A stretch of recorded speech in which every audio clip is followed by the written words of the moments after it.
Hello and welcome to Spy Hard's podcast. I'm Agent Scott. And I'm Cam the Provocateur, taking a billiard ball to the head. Well, we're back with our extended coverage of 2001's martial arts spy film, Kiss of the Dragon, and we're bringing you an exclusive interview with the director of the film, Mr. Chris Nahon. And yeah, Cam, what a delightful chat we've got coming up for everyone.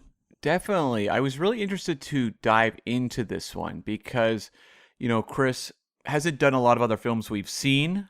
He has a fairly select filmography, really, when you look at it. So I was really curious just about the process of making this film because there's not a lot recorded about it. And I think it does stand out among Jet Li's, non-Chinese films.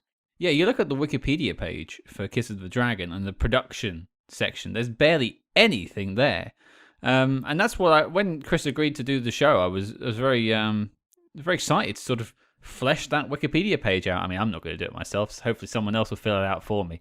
But, without further ado, let's speak to the man himself. Let's flesh out that Wikipedia page. Cam, roll the interview.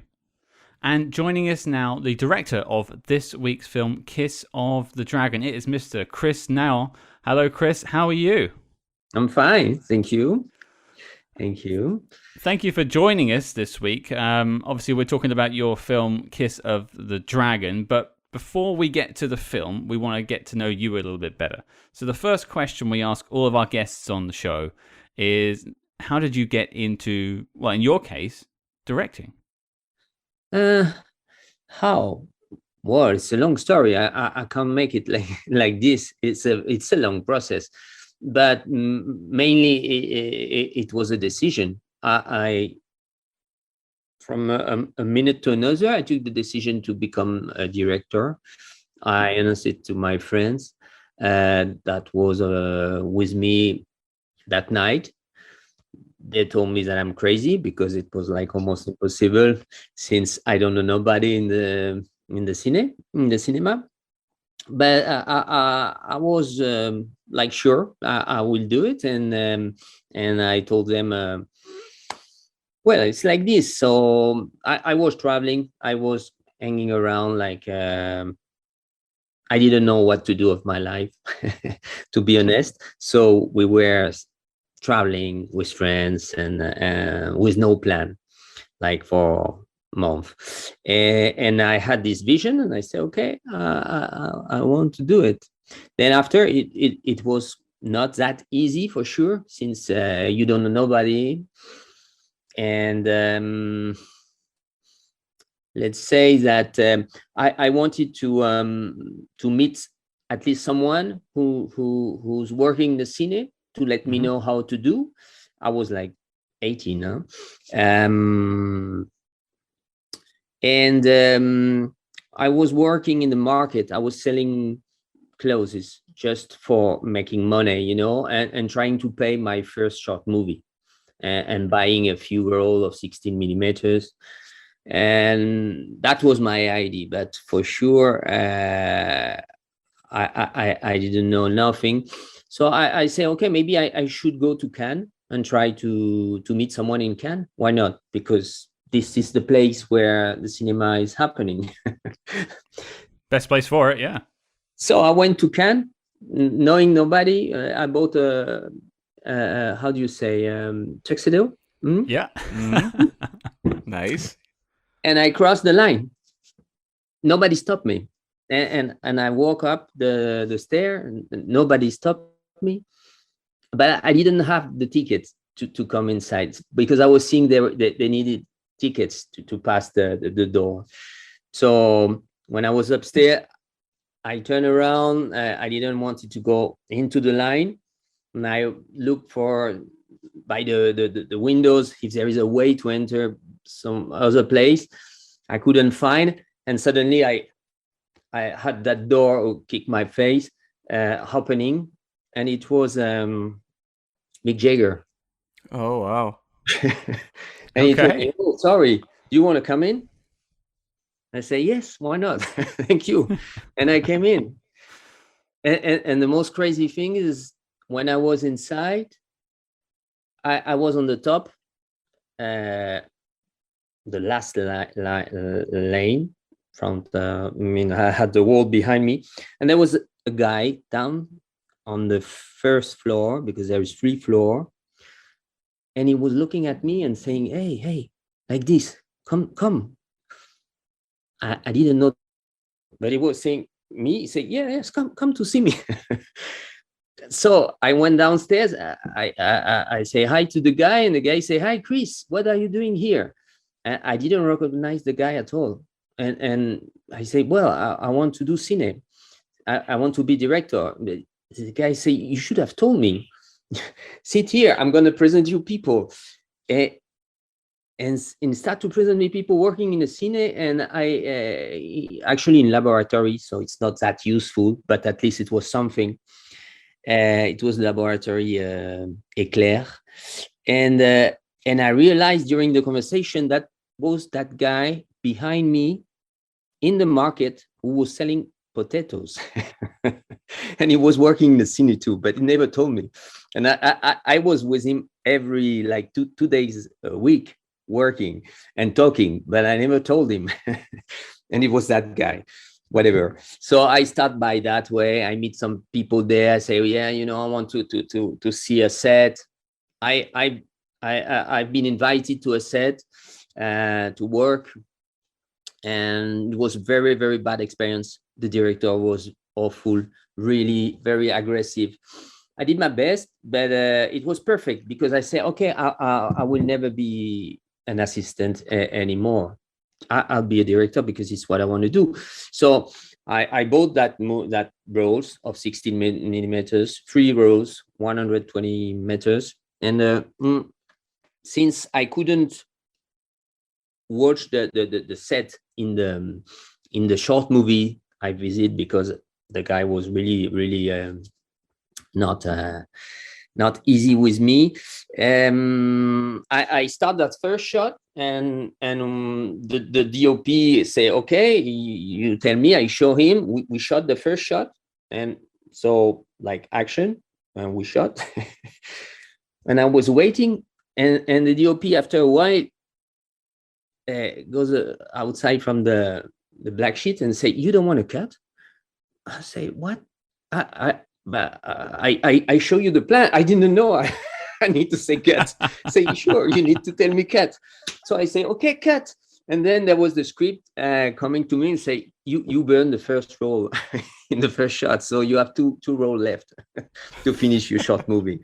And for sure, but I did it, and we finished it, and it was correct. I had some festival, and then okay, then the story is long, but that's the way I start basically.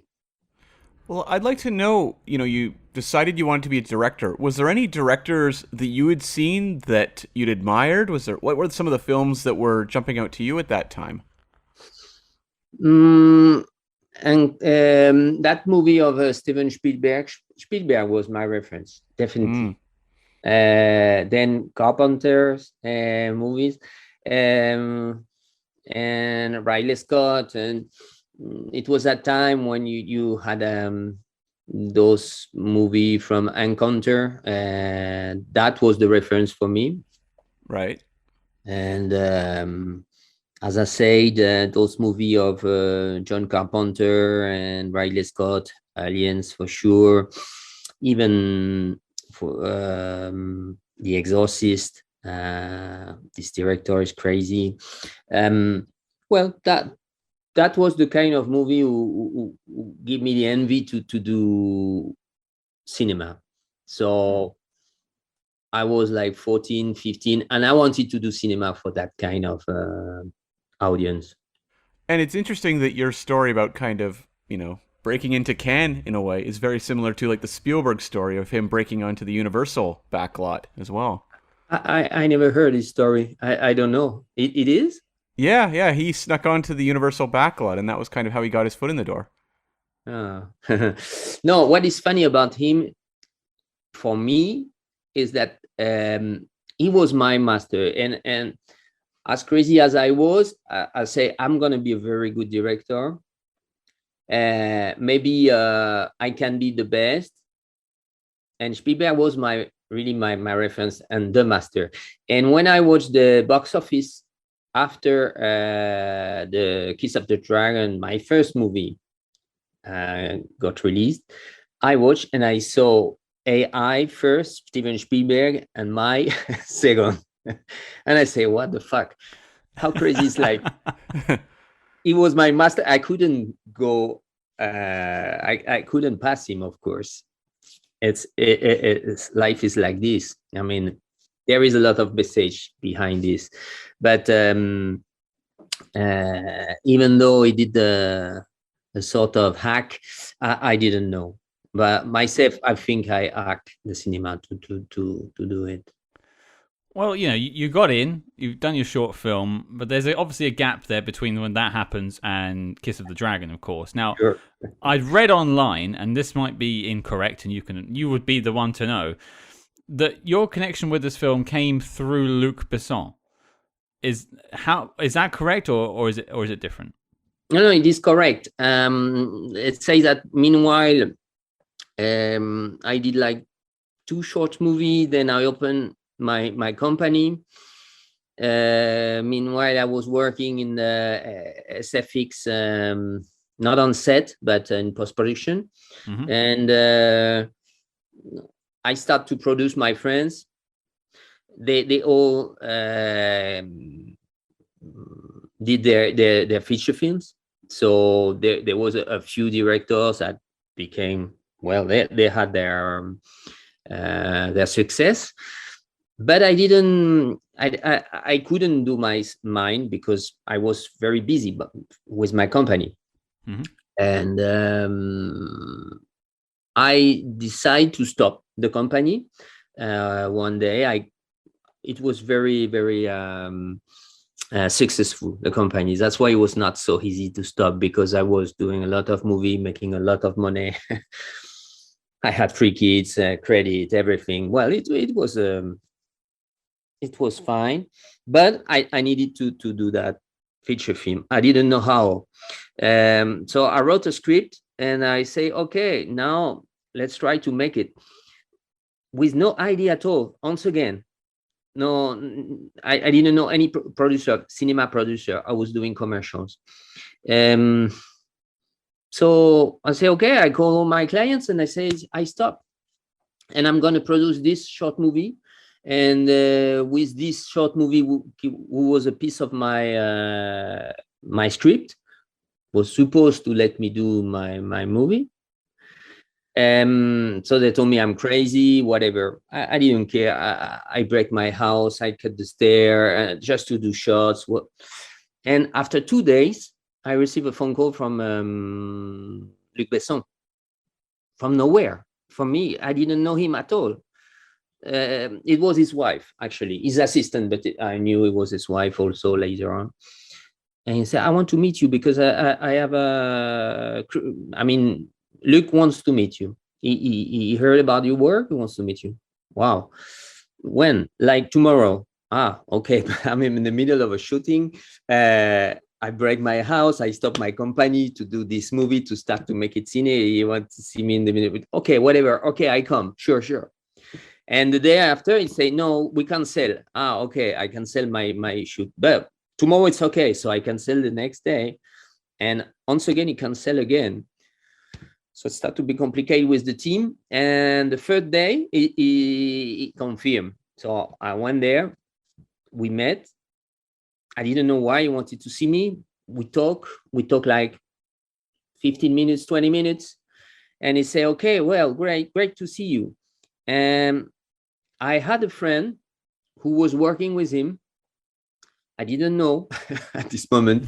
And he just called me before. He said, look, he's very excited. He wants to see you because he has a project. But Luc didn't talk about the project. Before standing up and say goodbye, I say, I don't get it. You saw me. Maybe you had something to tell me, no? You didn't have a project? And he said, well, actually, yes, I have a project for you. Okay, but then maybe you have a script. They say, no, I don't have a script. Okay. But if you want, I can tell you if you have the time. like, how much time? Say, well, 1-2 hour. I say, okay, stay. I called his assistant, and he told me all the movie during 1 hour and a half. And after I told him, well, sure, I want to do this movie. And he said, how much do you want? I told him how much I want. Say, okay, deal. We check hands, and that was after 3 days. I had this movie, incredible, like $20 million budget, which was insane for me, since I never direct any feature film, and that was on. So when you're being presented with what the project is, I'm just very curious about kind of the origins of it, because I see Jet Li has a story credit on the finished film. So was this an idea that Jet Li was bringing to Luc Besson? Was it something they'd collaborated on together? How, when you come in, what is sort of the background of the project? When he told me I have the script, he said, I think he talked about Robert Kamen for sure. But I'm not even sure. Say, well, I have the story. Didn't want it to say so much, to tell me, but for sure, I don't think he told me it was an idea of Chet. But I cannot be very specific. It's been a long time. I guess he told me, well, whatever. I have the script. You want to hear it? Yes. Okay, deal.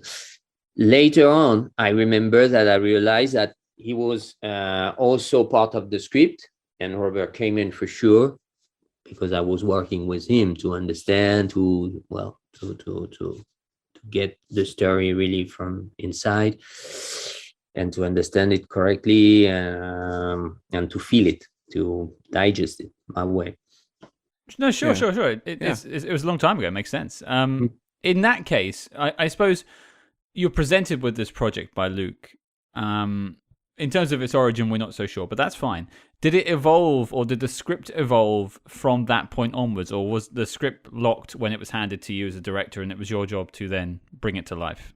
No, it evolved. It evolved a bit. There was a few sequences that disappear, some other. There's adaptation regarding the locations. There was some evolutions, not that much. I mean, the structure was there. That was very clear. Not so much, I would say. As usual. Usual means you still have an adaptation, and then you have to feel the actors. For sure, if it's action sequence, there is so much rehearsal that there is not so much adaptation, unless there is someone hurt. That's happening a lot. You don't have enough time, so you need to finish whatever. But the script was already very clear. Well, you mentioned it just there. I think my next question would be casting. Obviously, you've got Jet Li. It's his project by the sounds of it. But when you came on board, were you charged with casting the rest of the actors and sort of bringing that vision to life, or did Luc have people in mind? What was that process like? Well, we talked about the girl. There was a few names possible, so we exchanged IDs, and we had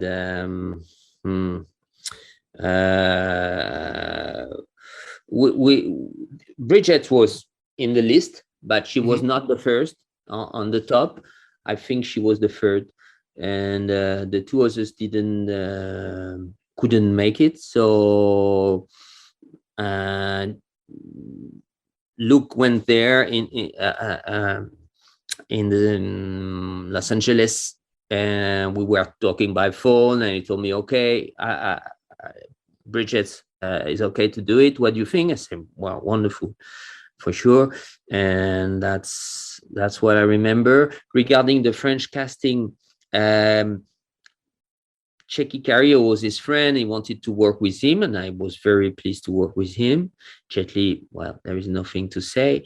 And all the rest, was casting made in France and in England. So sort of I sent my casting director in England to try to find some nice people the way I like to cast the people. So more or less in the street. I remember the prostitute was really, I mean, they were working, they knew what they are talking about. Some boxer was really boxer. This black guy, I forget his name, Lawrence. I talked with him just not so long ago. Sorry, guy. The rest of the casting was a normal process. I mean, you send someone, they send you some proposition, say yes, no, until okay, it's fine. Unless you have a specific question about someone, there's not so much to say. I'd be remiss if I didn't dig down a teeny bit into when you spoke about the Bridget Fonda character. You said there was a couple more names on the list. Do you recall any of the other potential names? Yes, I do. I remember one name. I need my glass. The first one was Charlize Theron, but the second one I can't remember who she was. I don't. Just Charlize Theron. She was full. I mean, she was very tired. She was having a lot of proposition. I remember that she apologized not to be available for the movie, but well, she couldn't. Then I wanted to work with her at this period, but she was not available. Whatever, it's happening a lot. Casting is very complicated, the most complicated part in the cine. At what point in the process does Corey Yuen and his fight team enter? Because when you're going through the script, are you talking to him as the action director, the fight director, or choreographer, to try to figure out the sequences? At what point is he involved? He is very involved as a force of propositions. Then for sure he's very adaptable, so he's listening, he's bringing ideas. Jet is bringing a lot of idea too. Luke was very involved also in that part. He wanted us to bring some kind of humor, and for sure I was in the process too. So it was a mix, but Corey definitely is very, very important, since he is managing like the level of ambition, we can say. Right. The guy who's pushing the line to have something very like wow. And is well, I never met any action director as professional as he is. Is very, very good. Was there any sequences that like him and Jet came to the table with that they really wanted to do, like ones that for them were really important to get into the film? I think they had all they wanted to do. I don't remember any frustration on that part. We were doing, I mean, it was not science fiction movie, so we try to stay for sure realistic, using the cable but not too much. So I don't remember that they had to push or to fight, because we were very free. I mean, nobody was really behind her saying yes, no. I start the movie first week. I think Luke came 2 times. The third week maybe came again. Well, we had a talk, and I asked him just to take a bit of distance sometimes, because he has his charisma, and when he's coming, and the team, for sure, they are wanted to work with him. So suddenly it's like, oh, there's another director coming on set, and everybody's trying to help him, or if he say, okay, Chris, can I take a camera to do a second camera here? Say, well, for sure, my pleasure. But then you have no, all the technicians run away there, and then they say, hey man, you're joking. So after it was 18 weeks shoot, I never see him again, and nobody came on set. We did whatever we wanted, but also everything was on the paper, was planned like it was. I cannot say we needed to sacrifice some ambition. No, we did everything we wanted to. The production was very, very, very square, very, very well produced.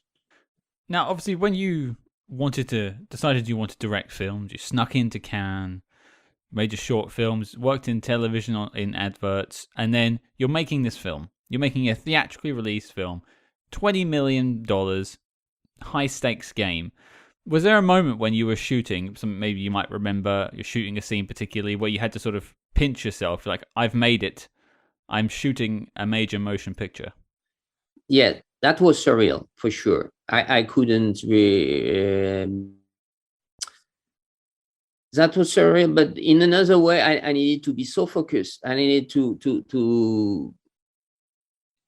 take all my energy, and really I spent a lot of energy to make it work as I wanted to. I was very sick on set, also very, very tired. I was peeing blood. Oh my God. Every day. The doctor sent the ambulance for me to go to the hospital, and I hang up the phone, say, you're joking, I'm not. The guy said, you're gonna die. I remember I said, I don't care, I'm gonna finish this movie. And sometimes I spend my night in the hospital, just to support the pain, because I had also stone in the kidney. Oh. So I had to spend and sign in the morning saying, whatever happening to me, I need to leave this hospital. And I went on set, and I spent almost all the shooting like this, suffering a lot. So maybe I couldn't realize what was happening. Sometime when the helicopters was coming and filming us and trying to steal some pictures of the movie, then I realized, what the fuck is happening to people. Some people was yelling, hey Jet, come to fight with me. Then we needed to manage a bit the public and the security on set. That was some moments where you realize that it's big, but the rest, no, you stay focused at all. And that's it. And after the movie it's been released in Los Angeles, and to be honest, I refused to go. I didn't want it to go. I haven't been to the premiere. In France, I've been, but not in the States. Right. Wow, that is a real trial by fire to be going through kidney stones on your first major film. Oh boy. So obviously the experience of just directing it because of factors like that was difficult, but I'm really interested to know, what was the hardest sequence to shoot in the movie? Maybe for me was not action at all, because action is quite almost mechanic. Mm-hmm. It needs a lot of concentration, and you need to make everything works, to put everything in the same axis. Everything has to function like you want. If not, you're losing time, you're losing money. Well, so a lot of organization. But when you have to deal with a sequence with a kid and the mother who's crying, or maybe the sequence where Bridget got drugged, and and the guy was preparing and putting the needles. I remember I was working with Bridget, and she was crying, shouting, and I said, okay, we need Sari to do one more again. And that was funny, because at one point there was a technician come to me and very hungry and say, you cannot do that. What do you mean? Well, you cannot use this needle and make it so many times. But for sure the needle was fake, but it was very well done, and she was really giving everything, and she's very good. That all the technician on set was really believing I was an awful guy who was torturing her to make to make it real on screen. And it was not the case, even though the guy who did the needle was just an anecdote. But how do you say, the guy who's doing all the accessories was a friend of mine. He was actually an art teacher in school for kids from 11 to 16, and I told him, one day I will do a movie, and if I do a movie, you will stop your work and you will work with me. And he said, okay, deal. And I called him like in July, and I say, you know what, in September you are with me on the movie. Ooh, so I need to resign my job as a teacher. Say, yes, you have to do it. And he did it, and all the accessories was really, really the best. So that's why the team was believing it was true. After he did the movie with Coppola, with a lot of big director, because this guy was really good. But for me, maybe is the one I remember. It's like you have to enter in the character, and you have to suffer with the character to enter in emphasis with the sequence. So it was not so hard, for sure, to suffer on that set, but I was suffering with her, and I needed to put myself in that state. I don't know, it's the way I work. So that was an experience, and maybe the most complicated for me. One thing we haven't touched on, but it's, I imagine, quite important for everyone, is Jet Li himself, and just what it was like to work with one of the masters of martial arts cinema. Very impressive, huh? For sure, I was very impressed. It was hard to I was not like a big fan, completely crazy, like, wow, I'm gonna work. Maybe if I was doing a martial art movie with Steven Spielberg, it would have been much more difficult for me. But I was not impressed that way.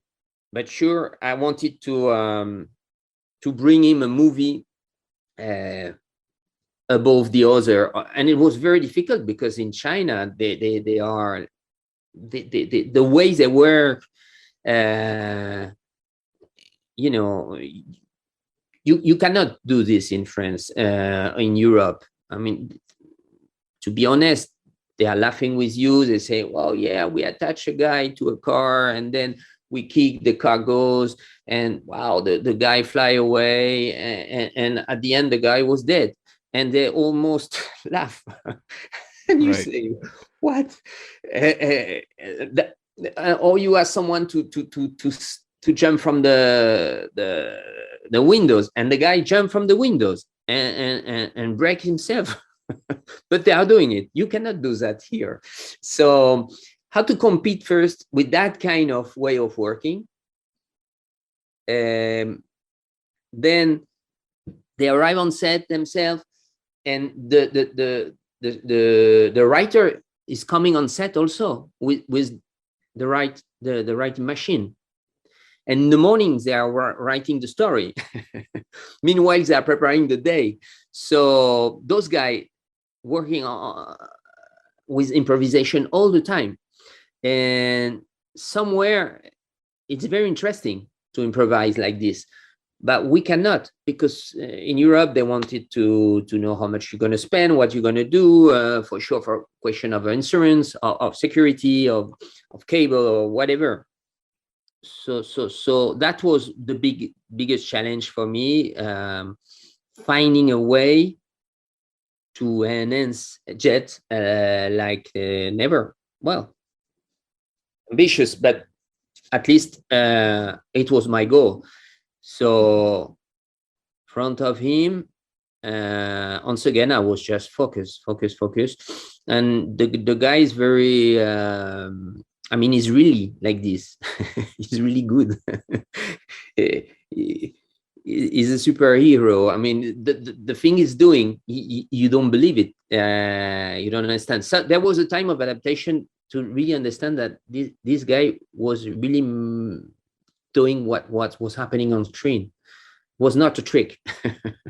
So maybe that took me a while to understand that I was able to take profit of this, because I didn't have so much rehearsal with him. Okay, he arrived on set, say, okay, let's do it.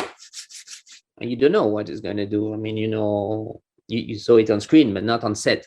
That was my first time. So that was my improvisation. And you hear stories just about how fast Jet Li moved when he was doing his martial arts. Did that pose any challenges just in terms of, filming him? It's true that you are watching the rush, doing playback, and you say, shit, I don't see shit. Where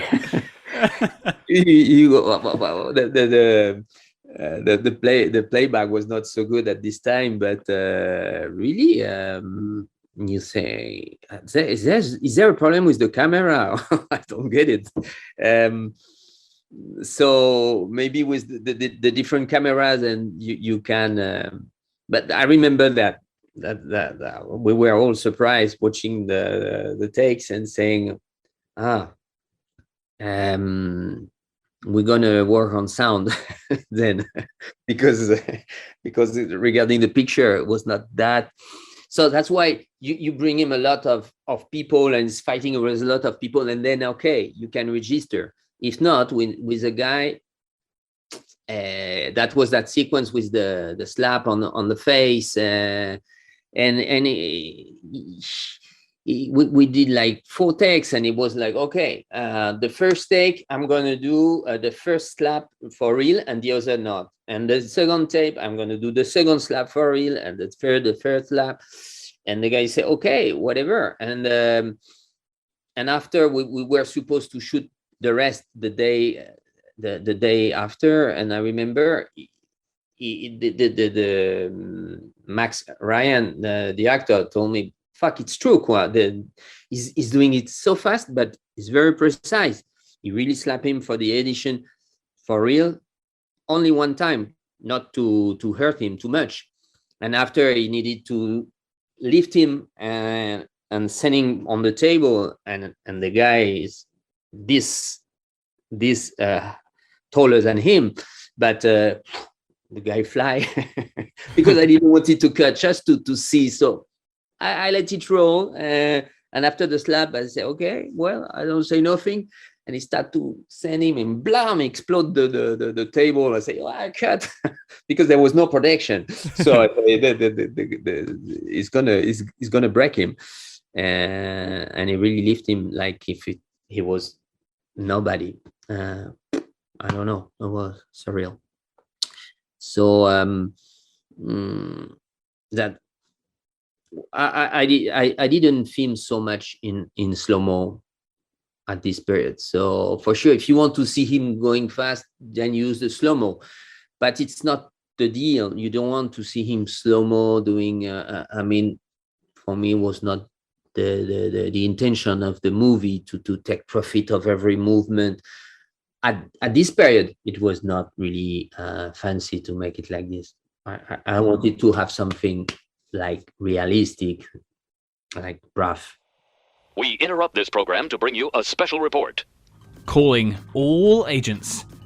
Independent podcasting, much like the spy game, requires considerable resources, whether it's research, equipment, hosting, or of course constructing a top secret volcano lair.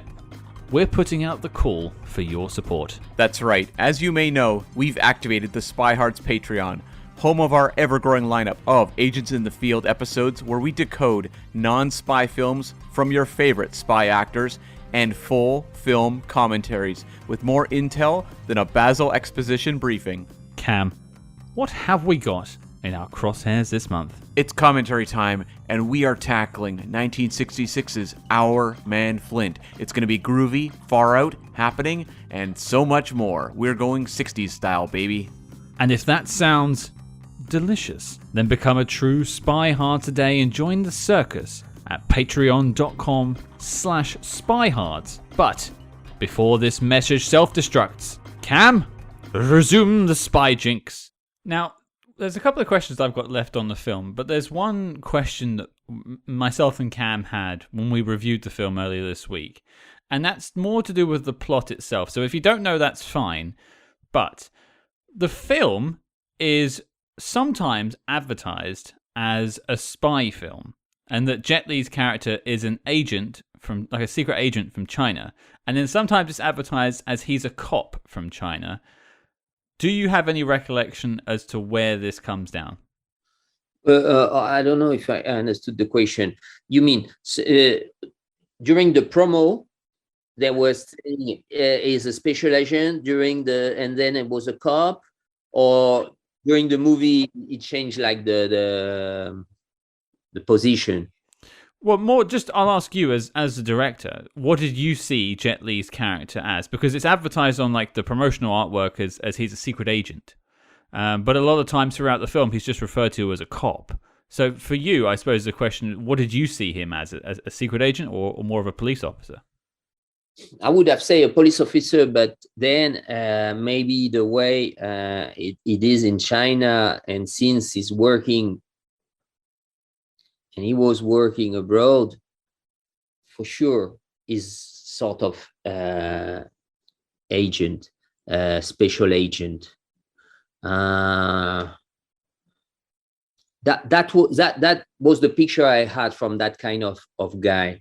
Mm-hmm. Because myself, I've been in China, and I've been in China since during the Tiananmen events. I don't know if you know what is it about. Yeah. Mm-hmm.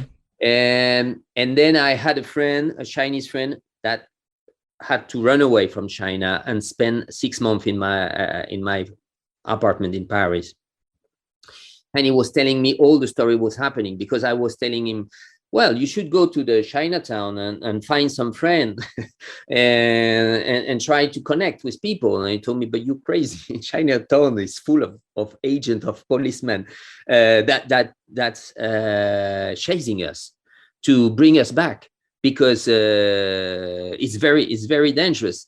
And he had a friend, and I remember the friend that was purchased by those policemen, cops, but working for the government and trying to catch him. And the guy was in his hotel room, and they was trying to break the door, and he chose to jump from the windows, and he break all his leg or everything. So just not to get catched by the police somewhere, but they were acting undercover, full undercover. And if they grab him, they put him in a taxi or whatever, and you don't see him anymore. And he's spending his day in the jail, because they were telling me, this guy who was living with me described me situation like his uncle just listening to the US radio, and he's been denounced by a neighbor, and he spent 17 years in jail just for that. So my approach then, when I did this movie, was very influenced by this way Chinese police can act. It's not all black or white. There's a lot of gray in the middle. So that's I guess let's take also some. It's a part of answer, maybe. Right. Okay. Now there's a couple sequences I just wanted to ask you about. The big iconic shot from this movie was the cue ball, the pool ball that Jet Li kicks up in the air and then kicks at the guy. I'd like to know just about directing that sequence. How did that break down? I remember that Jet was hurt, and he didn't shoot as all the takes I wanted him to do, because after a while shooting nothing was like almost more painful than shooting something for his knee. Mm-hmm. So I think after a take, he told me I cannot make it anymore. And he had a few double, but for sure they are double. So I had to improvise quite a bit. To be honest, I'm more efficient when I'm improvising. Then it's not the kind of sequence you have everything on the board. I have a few vision. For sure, I wanted to have this camera coming on the other guy and being taking the bullet. So this POV of the bull paw coming to him was very important. But once again, we were doing the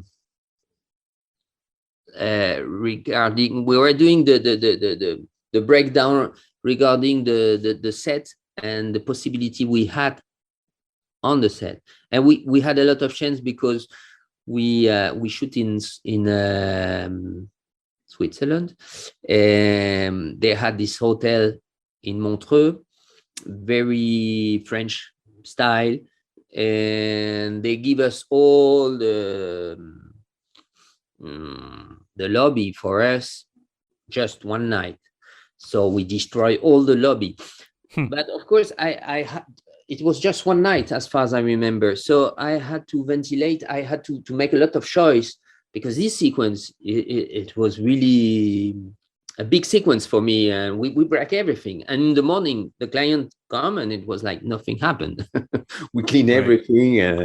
We just build some wall around the column, some furniture. We bring everything. We did a mess, but at least we had, I think, one night to do everything. Wow. Maybe two is the share, but it was. So then when he got hurt, okay. I don't remember exactly how it was, but I remember that I had to improvise, but just keep my intention as the rest was just a good idea. Mm-hmm.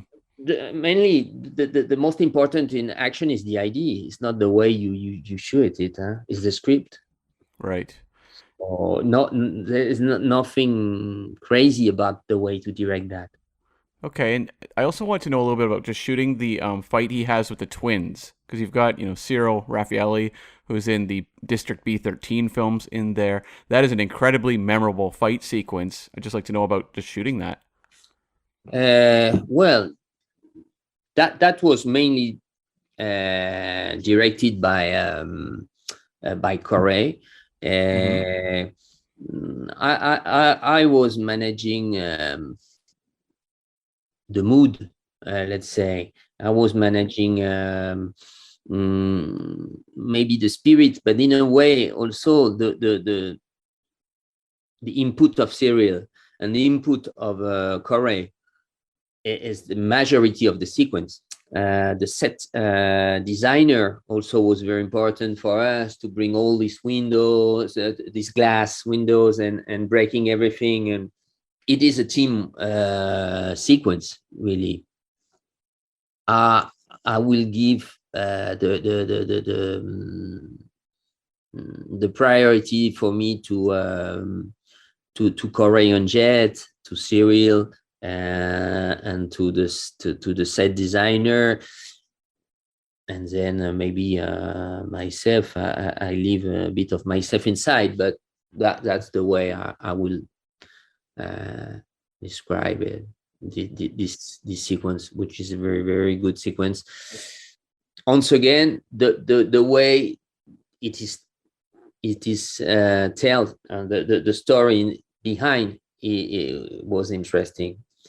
The rest for me is nothing like you never seen before. So somewhere it's a question of script also, or the script. I mean, of direction. But you cannot make it if you don't have Corey. You cannot make it if you don't have Jet. If you don't have Serial, that's obvious. So really, those guys are very good, and Serial is someone very, very, very talented. Just lastly, there was one sequence that I had never seen before that you pulled off. It is the kiss of the dragon at the end of the film with the needle at the back of Checky Cario's neck. And like, on paper, that could come across really silly, but I think you pulled it off. Like, it definitely has an impact. It's incredibly unsettling to watch him gurgling and breaking down. I'd like to know about making that work, because I would have to imagine it would be very difficult to do in a way that didn't look like a cartoon. Yeah. You're totally right. I remember I was very, very afraid. That's the kind of sequence also, you say, shit, there is nothing in the story. The story is not helping you here. Okay, tick, you're gonna die. That's all. Your call. Well, it's hopefully it's a good vision. I don't know. I had this vision. It has to be realistic and not stupid, and I think people really got taken by this interpretation Chicky did also, and the way, okay, that was there was no storyboard. I mean, I had a few storyboard, but after I never watched it, just for the team, because there is a lot of department that working together. So you need a storyboard for them to understand where they are going and what they need to bring me to make it work. But then after, when they arrive on set and they say, okay, it's ready, I do whatever I want, and I forget, and I don't even read the storyboard. But for sure, I wanted to achieve some moments, and that was very important, like chapters, step by step, and I needed to achieve it. And since I didn't have the second step, I couldn't say I will film the third step, because if the second doesn't work, the third has to be different, and if the third doesn't work, the fourth has to be different to give an harmony, to make it work. And you don't know, once again, how all those things gonna work, if the blood will drip as you want, and then you have to change the makeup again, and it was very, very simple, the way to do it. Okay, take some blood, come back up, do it, and then I film, and then I watch, I say, got it, I know. I am editing my movie most of the time, so I guess it's helping me to really be precise and saying, okay, from that picture to that picture, I have what I need. And so that give me the chance to maybe discover and reinvent. Meanwhile, I'm filming the sequence till the end, and at the end I say, okay, I have something. It was kind of close of what I wanted, and hopefully at the end it works, and the mayonnaise took, and well, I think it works. It really does work. I think it works. But that was very scary, for sure, because if it doesn't work, then the movie's done. And also, you have this villain who's so awful that you want to see something big happen to him. And if you don't deliver on that, then the audience is disappointed. So, I mean, I give you props because I think you pulled it off. Yes. That's the main question with the villain. And that at least that part was good. I'm not so happy with all the rest I did regarding the character of Checky. I could have been more subtle. The way to directing him is kind of not pushing a bit, but he could have been a bit more subtle, let's say. And that's funny because yesterday I was watching on Netflix The Gray Man, and the bad guy remind me somewhere my mistake on Checky, because I say when he start to kick that door, I don't remember exactly, even though I watched it yesterday, and the movie is very good. I don't know if there is a reference, some reference of Kiss of the Dragon, but there is a lot of reference in this movie. But hopefully, I hope he didn't took the reference on Checky and that interpretation. I direct myself, because he was telling me, don't you think we are pushing too far? And I was maybe too young as a director, and say, I don't think. Let's keep going like this. And this sequence at the end maybe help the character and the storyline of the character to land somewhere correctly, because the punishment was good enough regarding the way he act. So that's why it was very important, this sequence. I knew it was very important in the movie. Thank you for asking, because yes. That's where you, as a director, you don't have to fucked up at this moment of the movie. If not, I was going to take us to my final question, but I had one more spring to mind. I'd be remiss if I didn't ask, because Bridget Fonda is not really acting anymore and doesn't really get spoken about too much. And so I just want to maybe just pick your brain a little bit, because a character like Bridget's in the film, Jessica Kamen, it can be quite a tough tightrope to walk, basically. She is hooked on drugs, she's manipulated by the villain, but at the same time she has to be given agency in the film. How, basically, the first question, and it's sort of a two-part, how was it working with Bridget? What was it like working with her? And did you have any trouble with sort of giving her own voice in the film? No. No. I mean, she was the most friendly actors I had on set with me, first of all. And really, I have a very, very good souvenir as a human of Bridget. We had a connection somewhere. We had a complicity. I was feeling that she was a bit tired of cinema. She was not finding a sense of life anymore doing this. She was doing it very well, no doubt, kind of easy for her. But I was feeling that noise in her. What is it? Is it really what I want to do, or still want to do? I was feeling that was no. She, and I was not that surprised she didn't act anymore later on. She didn't need it, and since she didn't feel it anymore, I think it's very current just to say, okay, stop. So I can understand, because myself I had this moment where I say, well, maybe I can do something else of my life. That's nice, but maybe I can do something else. I mean, it's not everything just cinema, and because I like it, I'm going to do it all my life. I don't know. It's quite smart, and that's maybe her choice, and sounds like it is. But then you have to ask her. Yeah.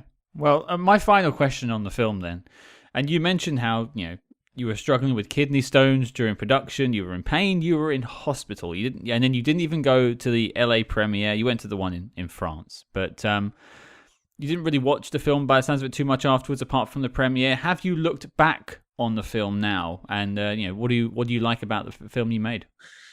That spirit of the I don't know if it's an 80s movie or this movie before 2000. Still today, I have a lot of sympathy for that kind of movies where we are not doing movies anymore like this. It is attached to a period, and in this period, I think it's a good movie for this period of movie. So, and I realized it maybe recently, like a few years ago, because before a lot of people come to you and say, "Oh, that's the movie I prefer." You cannot realize. You need a lot of time to be objective on your own work. So when I watched it recently with my kid, 13 years old, to show him, I could really appreciate it with his company at the right age. And I could say, well, I'm very happy. It works fine. And there is a lot of movie disparate, much better than this, but it exists. It works. I'm curious now. What was your son's favorite scene from the film? He didn't share with me. I think it say like, okay. No. It's funny. I have another kid of 19 now. Is fireman, and his colonel was very fan of the movie, and himself he never realized I was famous as a director. So he come to me and say, "Whoa, the face of the guy when I told him you're my father, it was completely insane." I'm not even sure he watched it. I don't think he watched the movie. So maybe the first one who's 27, who's working with me now on set every day, him, I should ask him. But I guess it's the first role, the first 20 minutes of the movie. It's really the pace is really good. So is that your favorite moment as well? Yes. For me, it's funny. Yes, that's that first role. How do you say? Yes, the role in projection. In 35, the movie is pre-roll. Right. That the first bobine is the best. Well, I think, Chris, to wrap us up today, before we let you go, whenever we have a guest on the show, the first question I want to ask is, after Kiss of the Dragon, you've gone to work in television, you've done some more films. Is there a particular project that you've worked on since that you would point people to go and check out? Another movie I did that wants people to watch? Yeah. Not really. Fair. No, not really. I'm not. I'm not in a position to say something like, "Well, you should watch it. It's great." Really, no. There's a lot of frustration after. I have to say, because things didn't went like it should during shooting, during set. So I'm not even watching them myself. So that's the only movie I could make it like from the start till the end, like I wanted it to be. The other, some really big problem happens during the shooting, so that's really where you don't want to leave that. So myself, I'm not watching them anymore, so I'm not gonna send nobody to watch them. So just go back and watch Kiss of the Dragon again. That's perfectly fine. Yes. Yeah. Now, every guest we've had on the show, from Nicholas Meyer to John Glenn, they've all been asked the same questions. The first one, because we are a spy movie podcast, we need to know, Chris, what is your favorite spy movie? Wow. Well, I need to remember a good one. Mm. I mean, there is some very good for sure, but I'm thinking about the old one. I mean, are you a fan of like the Mission Impossible films, James Bond, Alfred Hitchcock? There's a lot of sort of examples Jason of, Bourne. yeah, anything like that. What did you say? Jason Bourne, The last one? like the Bourne movies. No, I was thinking, but I don't consider it as a spy movie. For sure, Jesus Born, the first one, is huge. For me, Mission Impossible, no. I'm not really fan of it. I prefer Hitchcock for sure as a reference. I take a lot of pleasure watching those old movie that for sure doesn't have the same pace, but once again, it's the script I prefer when I'm watching a movie, not really the way it is done. This movie I saw yesterday, Gray Man, I was very impressed by the direction of those two guys. Really, wow. I was thinking about how much energy I put in Kiss of the Dragon watching this, and I say, well, they should have put a lot of energy. So maybe I will say Gray Man. For me, that's very good. Unless the bad guy, the chief, the bad guy. I mean, for sure, Chris Evans is great, but I don't remember the name of the chief of I don't know, these agencies. They are not CIA, whatever they are. Really, I won't forget this movie for a while. So I will say this one. It's certainly having sort of a mixed reaction online, but I saw a press screening a couple of weeks ago, and I was a big fan of it. I thought it was a really cool looking film. It was nice. It was refreshing in the sense of it was a bit kind of over the top, but it had a little bit of heart to it too. Like Anna de Armas is fantastic as well, and Chris Evans is a fantastic villain. So I'm with you there. Yes, and of course, I've been to cinema like 4 times a week, watching the same movie just to feel the difference that can happen from the first one, the second one. And I can say the audience is part of the movie. So when you are watching a Netflix movie, it's completely different. You're watching it at home. Once again, it depends the way you are and what is the situation. I was with my wife, cool, having some junk food and watching this movie with no expectation at all. I never heard about it. I say, wow, okay, look, this sounds good. Let's watch it. To be honest, usually I cannot pass 10 minutes after a Netflix movie. For me, they are all all. There's a lot of crap. But this one, I was like, wow, okay, sounds like a real movie. At the end, we had a moment of cinema. I feel like a moment of cinema. So I'm good public. I'm not very critic, but since it works and I spent a good moment, and as a director, I could see a lot of very performance that has been done. That's all I want from a movie. Yeah. I don't need so much. That's already a lot. Perfect. That's already a lot. Now, the only other question we would ask at this point is: are you a fan of the James Bond series?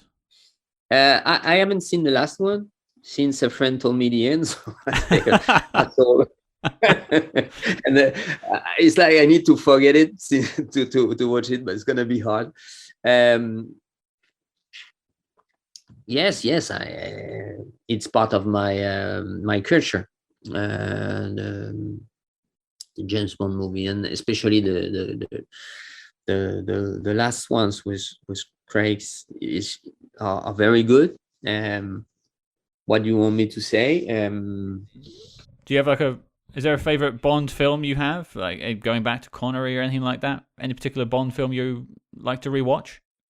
I don't remember the title, but this one where they are running on the crane, in North Africa. Casino Royale. Casino Royale. Yes, I think this one. Yes, It's a fantastic film. yes, they're all good somewhere. Well, I think I'd say mostly are. But Chris, all I can do is thank you for taking the time to talk with us today and really sort of help flesh out the story that is Kiss of the Dragon. It's nice to hear it from the man who made the film himself. Well, thank you for asking. It was a pleasure. That's all. I had a good time with you guys, so thank you. And like the way you are involved in the question, and I feel you are interested by the subject. So it was a pleasure. Thank you for that. There you go, folks. That was our chat with the director of Kiss of the Dragon, Mr. Chris Nahon. Now, Cam, what did you think? I thought this was a really interesting chat, and that like when we brought up, the subject of, which of the martial arts sequences really stood out to you and that sort of stuff, that he was like, well, that stuff was pretty technical and mostly easy to put together. What I'd like to talk about is the scene with Bridget Fonda's character being injected with the drugs, and talking about how tense that scene, was to film. And I think it's something we definitely talked about in the review, was like, this is in many ways kind of a standard 2000s martial arts film, although I think this one is better than many. But like scenes like this really stood out to us, and just how much the actors were bringing, and clearly that was something that meant a lot to him, after having finished the film.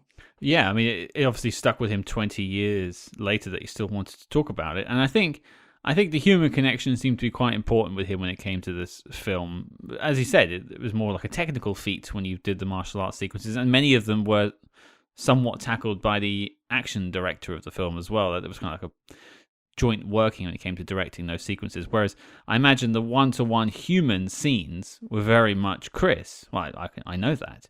And so I can understand why he was a bit more passionate about those. Yeah, it reminds me a little bit almost of, like what Marvel films do now, where it's like your director is working with the actors through all the dramatic scenes, but there's a lot of help with obviously all the, the second unit and the action sequences. So it's really about focusing on getting the performances, and as he said, capturing the vibe on set that he needed to create a creatively, fertile environment. But I mean, let's just take it back a little bit as well. I mean, fascinating finding out about getting his start in the industry. It just, a little bit of spy work himself, chucking on a tuxedo and infiltrating the Cannes Film Festival. That's quite the feat. I don't know that it registered with him either that, Spy Hards, this being a spy podcast, just how spy that was. When he said the tuxedo, I mean, I really responded to that. Yeah, fair play to the guy. I now own my first tuxedo, so yeah, I look pretty good in it too. So I'm sure I could probably sneak into Cannes with it. Yeah, and I was also a little surprised, but also just happy he didn't know that Spielberg anecdote about how Spielberg got his start sneaking onto studios. And he seemed genuinely kind of to brighten up when I mentioned that. Yeah, and how crazy as well that the person he saw in the crowd was working with him on the market stalls for months before. And it just goes to show, and I suppose if you chart back all of the SpyMaster interviews, and I recommend you go and check them all out, a lot of the time it seems to be this element of luck in Hollywood where you just stumble into things. Mm-hmm. There's, of course, talent, not taking away from anyone's talent, but there's a lot of people that are very talented that don't go anywhere. Yeah. There needs to be an element of luck, and Chris had a lot of luck that day. Well, it's like I was watching, and, he brought up the movie The Gray Man in terms of the spy movie he enjoyed. But like I was watching just an interview with the directors of that film, the Russo brothers, and they were asked about, their film school. And they were like, well, we went, but we dropped out. We kind of got an opportunity and pursued that. And then we went back and did a little bit, but mostly, no, we are not graduates of our film school. So it's like, even when they sell you on these programs and are like, this is how you become a director, you go to, a prestigious film school and learn the tools of the trade. Not necessarily the case. There's so many different ways into that industry that don't align with, say, another profession. Like, you're not going to have a lot of people just wind up in law. You're going to go to law school. But with film, it's a little more fluid and a little more, as you said, luck or circumstance. Yeah, I mean, I don't imagine people working in nuclear containment facilities have just lucked their way into the job. They're probably very smart people. Well, one would like to hope. I'd like to tell you about the new job I just got just through nepotism. You're just Homer Simpson, basically, Yeah. on the control panel. That's me now. That makes sense. I know you do love donuts. So. And Vancouver is known for its nuclear plants, of course. The rolling hills paired with the rolling volcanoes? Volcanoes? Oh my God. That's where our lair is being built, I think. That's right. Oh, wait, it's top secret. I couldn't tell anyone. But, I mean, back to Kiss of the Dragon. Another interesting thing is just Luc Besson sort of finding him out of, I would say, obscurity. And that sounds offensive, but he would be the first to say that he was working in, like, commercials. He'd given up his career, and he was just trying to get this short film made to make his name, to get noticed. And in the process of making it, he was found anyway. Yeah. I mean, that's, again, back to that luck thing, which I think is really fascinating. But what I wanted to talk about was the casting. A bit of a revelation. Obviously, there was 2 other people shortlisted above Bridget Fonda, although we both said Bridget Fonda did a fine job. Chris couldn't remember the second one. I'll try and get in contact with him and see if we can find the other one, put it online. But Charlize Theron was their number 1 choice for the film. And, I mean, I don't know where Charlize was around 2001. Now she's one of the most sought-after actors in the world. But what was she doing around that time, Cam? So, like, she'd had her big breakthrough in 2 Days in the Valley in 1996, I believe it was. And then I remember her bouncing around a number of things. Like, it took a few years to solidify Charlize Theron as, you know, kind of the movie star. But, like, I think Monster is, like, maybe 2004. So here, I think she's doing stuff like, I think this is the year after Reindeer Games, around then. I think she was doing The Astronaut's Wife around this time period. So she's definitely headlining a lot of movies, but hasn't quite clicked as one of our big actresses of this era. Well, and I suppose a little thought experiment for a brief second, and you can play along at home. Who is that other actor? So it's 2001, maybe 2000 when they're casting this.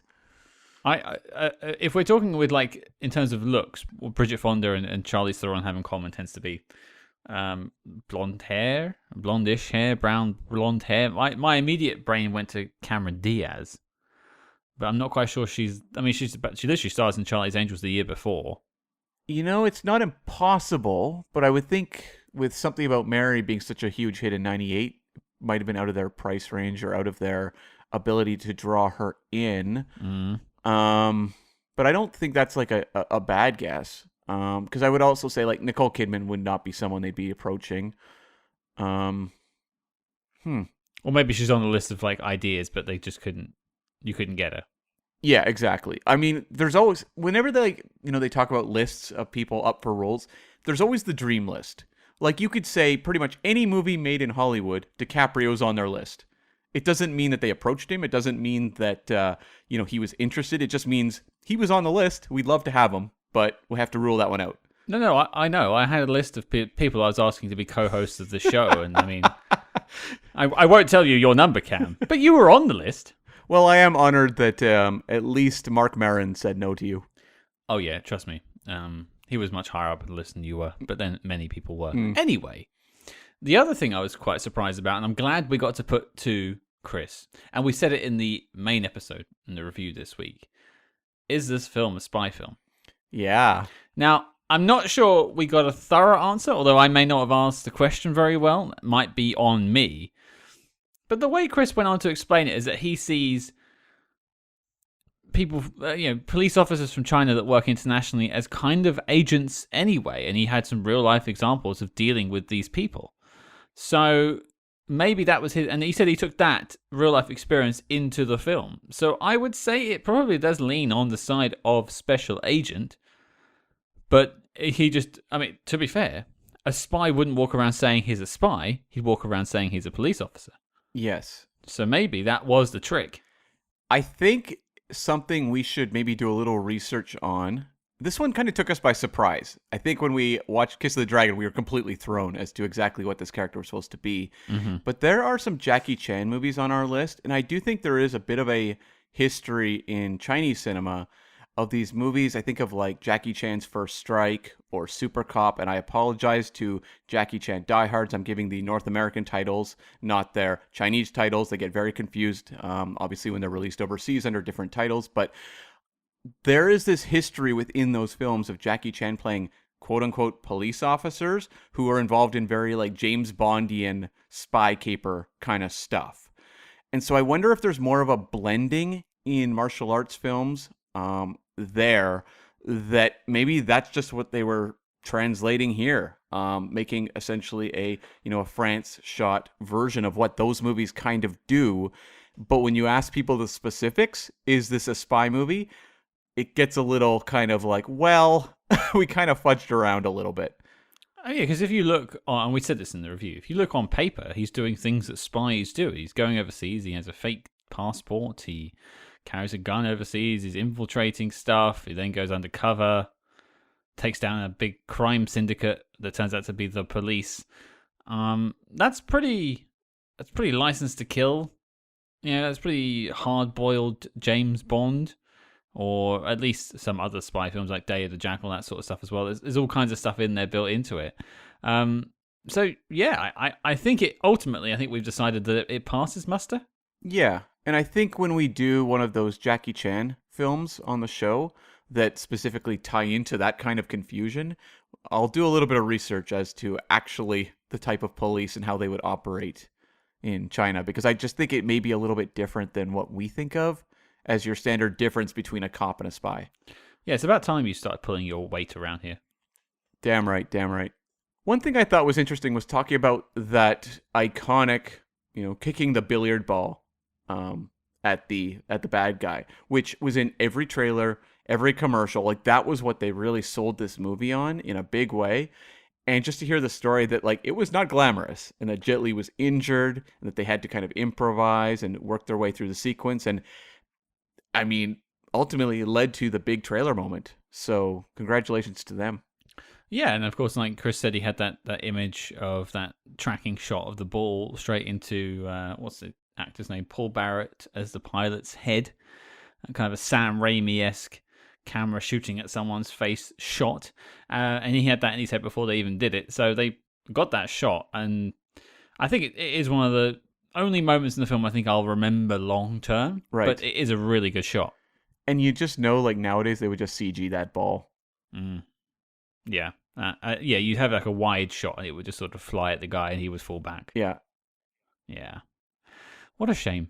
Yeah, I mean, this movie does have that sort of old school fight choreography about it that I really love.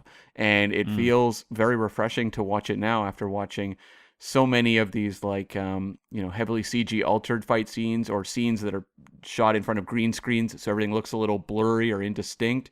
I watch this this film and see some of these fight sequences, and they look phenomenal. Like, they just look so cool to see, like, the Jet Li movement and what he brings to these fights. And some of them, I keep going back, and we didn't ask him about this, but like the fight with the police officers, where there's the martial arts school operating out of the police department. But like the scene where it's the three guys hitting him with batons and Jet Li dodging and hitting back at all three of them at the same time is just so cool to see. Well, he mentioned when they were talking about how quick Jet Li moved, the best way they had to sort of fix that was by making him fight multiple people at the same time. Mm-hmm. It just allowed it to track a lot better. So I imagine scenes like that were built into it to allow it to look better. He even said, Chris, I should say, pronouns, that they had some adaptability on the set. And that's one thing I found quite interesting about this whole chat as well, is, much as, when he was brought into the project, the script by Robert Kamen and Luc Besson was basically set. They made a few changes, but it was basically ready to go. But the studio basically left them to it, gave them their budget and let them get on with it, and sort of trusted Chris and Jet Li to sort of make the final film, which I think it's we had our issues with the film, but I think successful. Yeah, for what it tried to do, and it's, as you said, it was the best of the Jet Li American Hollywood style martial arts films that he did. Yeah, I think people would say it's either Unleashed or Kiss of the Dragon, but I have fonder memories of Kiss of the Dragon. Yeah, I think I'm the same. As I said to Chris off air afterwards, I had a copy of this in my house. We said it in the review. This got watched a lot in my household growing up, so I have a fondness for this film. But yeah, that was our chat with Chris. I mean, again, we want to thank him for taking the time to talk to us. One interesting thing as well is he pointed out that his favorite spy movie, just because I imagine just recency in his head, was The Grey Man, which is out now on Netflix. And I covered it with George from Cinema Savvy quite recently back on the show. We'll do a main full episode on it down the line. But interesting that from one director to the other, he was quite fascinated by what the Russo brothers put out. Yeah, it's, we tend to have a lot of directors on, or writers or actors who will talk about, a Hitchcock film or a, old Bond film or something, 3 Days of the Condor. It's just interesting to have someone talk about a new movie and how a new movie really impacted them. Because I do think, ourselves included, we would default back to classics versus something that's newer. Yeah, I mean, I was a fan of The Grey Man. I wouldn't say it's changing the world, but I think it was a fine film for a Netflix film. And, recently was announced it's getting a sequel. I think 2 potentially, like a spin-off. So bully for the Russo brothers. Good to see that, and I'm looking forward to see what they do with the next film. Speaking of the next film, Cam, what do we have coming up next week? Oh, more of the same, Scott. We're going from Kiss of the Dragon to Dr. Goldfoot and the Girl Bombs. 2 movies that I think belong next to each other on the DVD shelf. This is the sequel to Dr. Goldfoot and the Bikini Machine, starring Vincent Price. Yeah, it's going to be an interesting film. I wasn't the biggest fan of the first Goldfoot entry, and it's always funny when people tell you that, the first one's a lot better than the second. So I haven't got my hopes up particularly high for this film. So maybe that's actually going to service me well, because I'll go in with such low expectations that I might really enjoy it. Possibly. Hopefully there's some claymation in this one as well. Yeah, that was definitely a highlight. Maybe a decent soundtrack as well. The Supremes did a good job with the first one. And no hour-long TV special we have to watch for preparation. A no hour-long chase through the streets of San Francisco. I'm not going to rule that one out. Okay. Well, we're also joined by Matthew Bradford from the Spybrary podcast and the Spybrary group on Facebook. He's been on the show before to talk about In Like Flint. He likes his 60s spy movies, particularly his European ones. He is the perfect guest to have on the show. So, your mission, should you choose to accept it, is to watch Dr. Goldfoot and the Girl Bombs and join us next week. Do not forget to follow us discreetly on social media at SpyHards. That's SpyHards on Facebook, Twitter, and Instagram. But, Cam, until next week, take me to heaven!